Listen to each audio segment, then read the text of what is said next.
चलिए बच्चों, आज हम क्वाड्रेटिक इक्वेशन का एक और हाई लेवल का क्वेश्चन लेके आए हैं। इक्वेशन क्या कहती है, जरा इस चीज को जरा ध्यान से समझते हैं। क्वेश्चन कह रहा है कि भाई फाइंड द वैल्यू ऑफ के की किस वैल्यू के लिए the following quadratic equation this has real and this quadratic equation has real and distinct roots. Real and distinct roots कहते हैं इस क्वाड्रेटिक इक्वेशन की किस वैल्यू ऑफ के लिए जो रूट्स हैं they are real and distinct. Real and distinct. तो हमें क्वेश्चन में पहले तो क्वाड्रेटिक इक्वेशन दी क्या हुई है पहले वो लिख लेते हैं। एक्स स्क्वायर माइनस के एक्स प्लस 9 इक्वल टू 0। तो जब हम इसको कंपेयर करेंगे एक्स स्क्वायर के आगे तो हमारे पास एक्स स्क्वायर के आगे कुछ नहीं है, तो जो नंबर होगा वो ए हो जाएगा। एक्स के आगे हमारे पास जो नंबर है वो माइनस के आ जाएगा, और जो लास्ट में जो टर्म रहेगी that is your constant term, जो कि हमारे पास क्या आ जाएगी सी। तो एक्स स्क्वायर के आगे जो टर्म है उसको हम क्या बोलेंगे बच्चों ए, एक्स के आगे जो टर्म है उसको क्या बोलेंगे बी, और जो लास्ट में टर्म रहेगी दैट इज कांस्टेंट टर्म, उसको क्या बोलेंगे सी। अब अगर हमारे पास क्वेश्चन में डी निकालना है तो डी की हमारे पास तीन कंडीशंस होती थी। अगर डी ग्रेटर देन 0 है, d is greater than 0, तो हमारा जो रूट्स होता है they are real, roots are real but distinct. Roots are real but distinct. अगर d की कंडीशन क्या है बच्चों ग्रेटर देन 0, बट अगर d की कंडीशन ये है कि इक्वल टू 0 है देन जो रूट्स हैं they are real and equal. d अगर 0 के बराबर है देन हमारे पास जो रूट्स है वो रियल एंड इक्वल है, और अगर d लेस देन 0 है then it has no real roots. तो बच्चों हमारे पास डिस्क्रिमिनेट की टोटल 3 कंडीशंस होती हैं। वो 3 कंडीशंस क्या क्या होती हैं जरा ध्यान से देखिए। अगर हमारा d बोला है ग्रेटर देन 0 है तो हम बोलेंगे जो रूट्स हैं they are real and distinct. Roots are real and distinct. अगर d इक्वल टू 0 है तो रूट्स जो हैं they are real and equal. Roots are real and equal. But अगर हमें क्वेश्चन में बोला है कि d जो है वो लेस देन 0 है देन जो हमारे रूट्स हैं they are no real roots. तो ये हमने पहले कंडीशंस को ध्यान रखना है, ठीक है। तो अब d को निकालने के लिए हमारे पास जो फॉर्मूला है that is b square minus क्या है बच्चों 4ac। b की जो वैल्यू है वो हमारे पास बच्चों माइनस के है, a की वैल्यू क्या है बच्चों 1, और जो c की वैल्यू है वो बच्चों क्या है 9। तो माइनस के का स्क्वायर के स्क्वायर हो जाएगा माइनस, ये बन गया बच्चों 36। तो हमारे पास जो d की वैल्यू आ रही है दैट इज डिस्क्रिमिनेट। डिस्क्रिमिनेट की हमारे पास जो वैल्यू आ रही है दैट इज इक्वल टू के स्क्वायर माइनस कितना आ गया 36। अब हम एक लाइन लिखेंगे because it has real and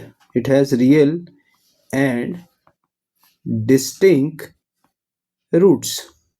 It has real and distinct roots. तो अगर real and distinct roots हैं तो इसका मतलब जो आपका d है that should be greater than 0। तो d greater than 0 मतलब k square minus 36 is greater than 0। तो इसका मतलब जो k स्क्वायर है that should be greater than क्या आ जाएगा बच्चों 36। फिर हम इसके बाद जो दोनों तरफ लेंगे that is called taking square root. Taking square root. तो अगर मैं दोनों तरफ स्क्वायर रूट ले लूं तो k का स्क्वायर क्या आ जाएगा k आ जाएगा, और 36 का जो स्क्वायर रूट है वो क्या आ जाएगा बच्चों 6। अब यहाँ पे जो के स्क्वायर है जब उसका स्क्वायर रूट हटा तो यहाँ पे जो एक साइन आया है ये साइन जो होता है this is called mod. Mod में हमेशा याद रखना 2 कंडीशंस होती हैं। वो 2 कंडीशंस हमें क्या लिखनी है बच्चों। अगर मॉड ऑफ के क्या हुआ बच्चों पॉजिटिव ऑफ के हुआ, क्या हुआ सारे बोलो पॉजिटिव ऑफ के, तो इसका मतलब जो k है दैट शुड बी क्या होना चाहिए ग्रेटर देन 6। तो हमने यहाँ पे मॉड इसलिए डाला है बिकॉज यहाँ पे इनइक्वालिटी पे जब हम स्क्वायर रूट लेते हैं तो हमेशा इसकी दो पॉसिबिलिटीज आती हैं, या तो पॉसिबिलिटी प्लस में होगी या तो पॉसिबिलिटी माइनस में।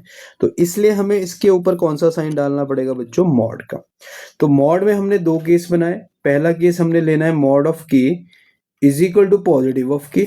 तो इसका मतलब हमारी कंडीशन आ गई के शुड बी ग्रेटर देन 6।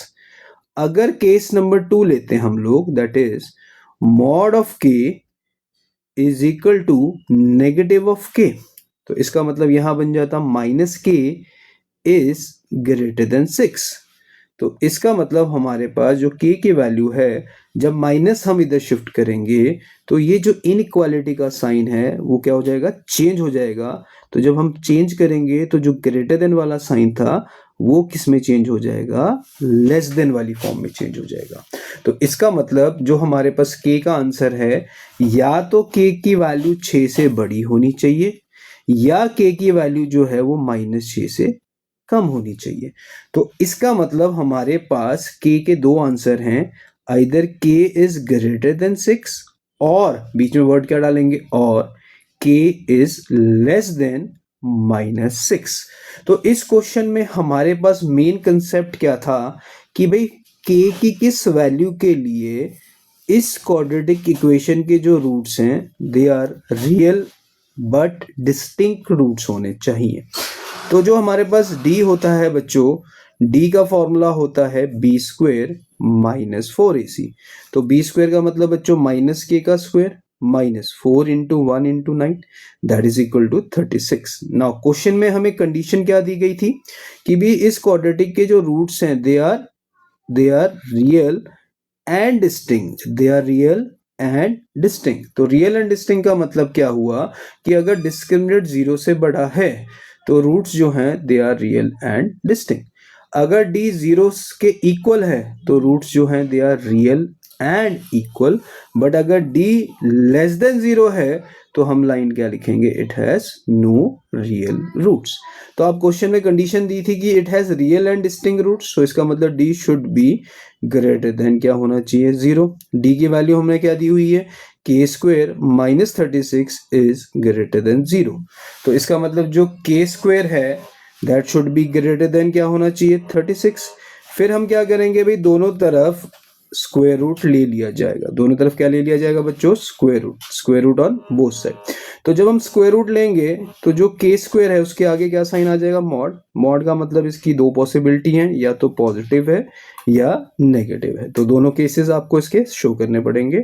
तो केस नंबर 1 हमने जब लिया कि जी mod of k is equal to positive of k है, तो इसका मतलब पॉजिटिव k में तो इनइक्वालिटी में कोई नहीं फर्क पड़ेगा। तो इसका मतलब जो k की कंडीशन है that should be greater then 6 होनी चाहिए। बट अगर mod of k negative of minus k हुआ, मतलब माइनस में हुआ, तो minus k should be greater then 6 आया। तो माइनस जब हम उधर शिफ्ट करेंगे तो इनइक्वालिटी का जो साइन है वो क्या हो जाएगा, चेंज। तो k का जो आंसर है वो आ जाएगा -6। तो इसका मतलब रियल एंड डिस्टिंक्ट रूट्स के लिए हमारे पास k की दो आंसर्स हैं, या तो k का आंसर ग्रेटर देन 6 होना चाहिए और k का आंसर क्या होना चाहिए, लेस देन -6। क्लियर मेरी बात, समझ आ गया, नोट डाउन करो।